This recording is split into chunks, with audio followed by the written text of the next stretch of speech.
just play the radio loud.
There's always been one that we've heard every Christmas.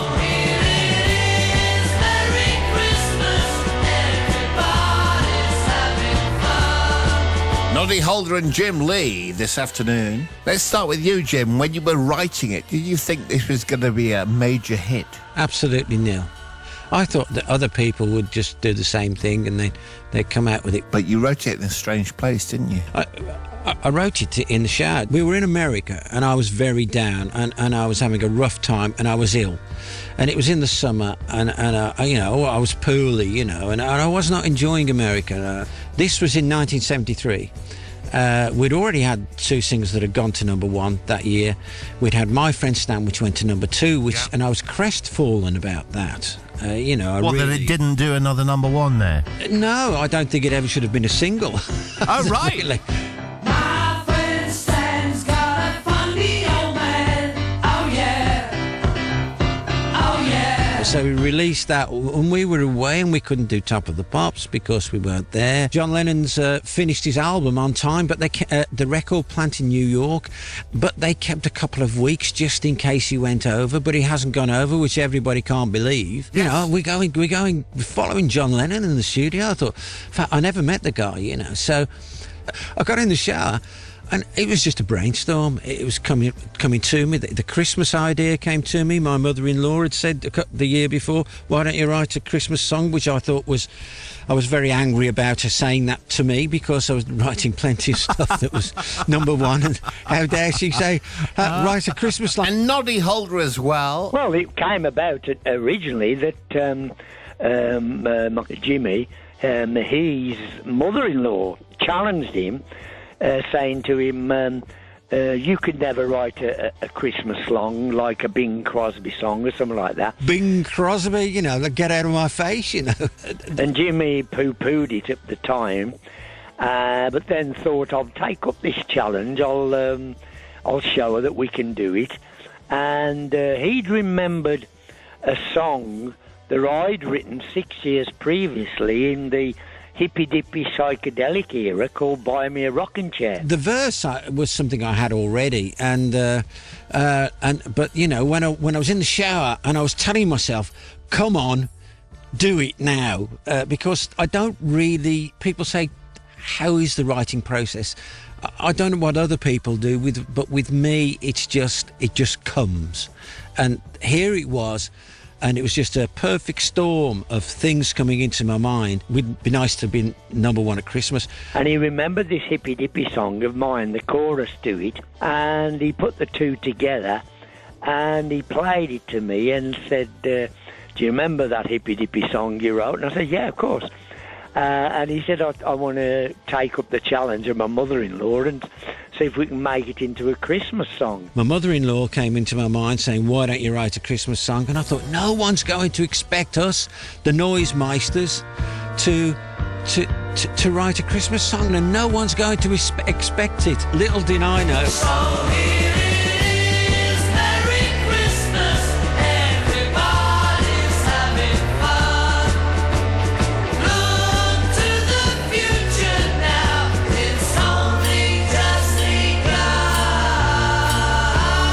I went away and wrote the lyrics to it in just after I'd been for a night in the pub in my local hometown of Walsall in the Midlands. And I went up to my old bedroom where I used to sleep as a little kid with a couple of glasses of whiskey, and I wrote the lyrics all in one go, and I wanted to make it like a real family Christmas.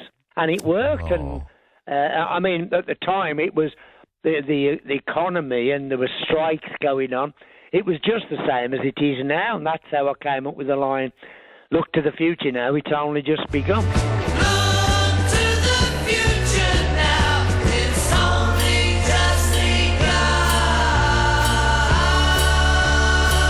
I mean, we're in just as much a mess as we were in 1973.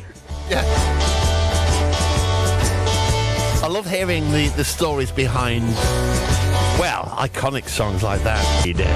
So here it is, Merry Christmas, everybody's having fun. There was two massive Christmas songs, Noddy, in 73.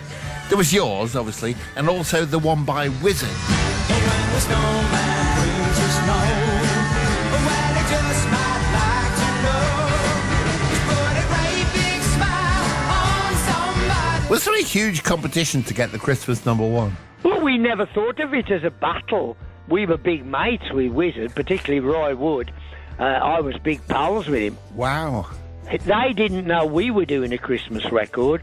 We didn't know they were doing a Christmas record till both the records came out in the December. Neither of us had got a clue that the other band were doing Christmas songs. And it's weird that we were both from the Midlands and we both really rated one another's records. But on the Christmas Day, Top of the Pops, of course, when I came to the end of the song, all of Wizard, particularly Roy Wood, they pelted me with custard pies. They did. Merry Christmas, everybody's having fun.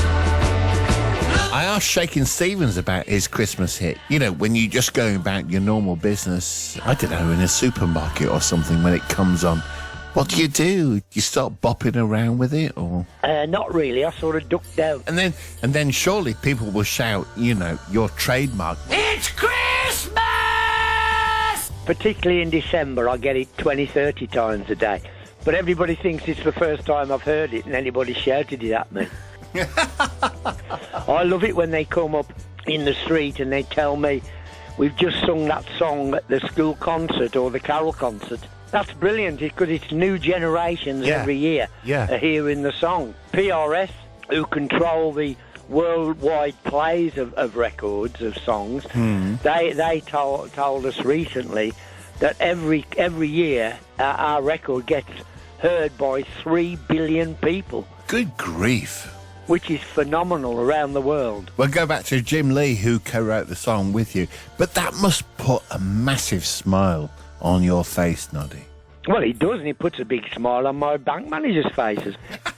It is a pension plan, I have to say. And Nod came round and I said, you know, he's going to go, so here it is, Merry Christmas, everybody. Nod didn't want to know about it, to be quite honest. I had to talk him round. And he said, well, what am I going to, you know, you normally do some lyrics first. Just think about when you were a child. That's it. Came back really quickly and they, you know, he did it. Is it still a healthy source of income for you now?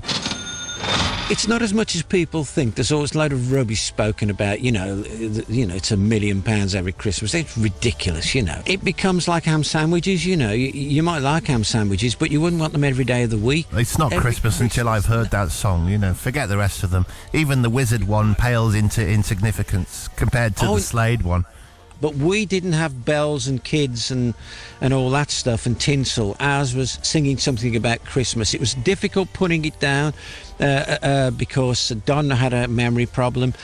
To be quite honest, the others in the band, they didn't want to do it. Gosh.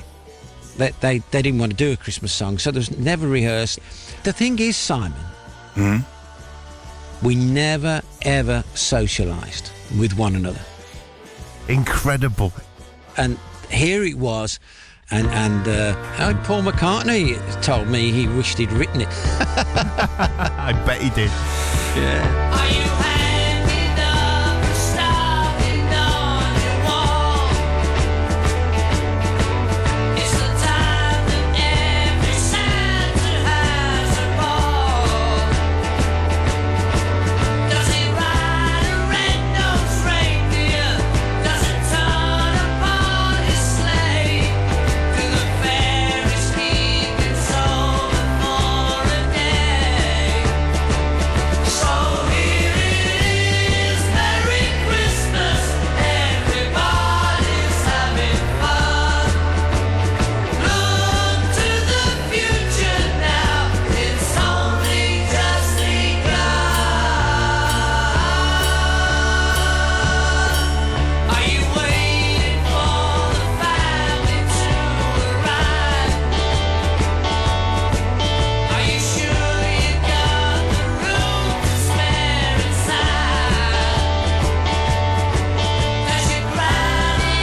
in the top 20 in 1983, was also hit again in the 90s, Slade. And great to hear from Noddy. And Jimmy, Noddy saying every Christmas it gets played around the world 3 billion times. 3 billion and one now.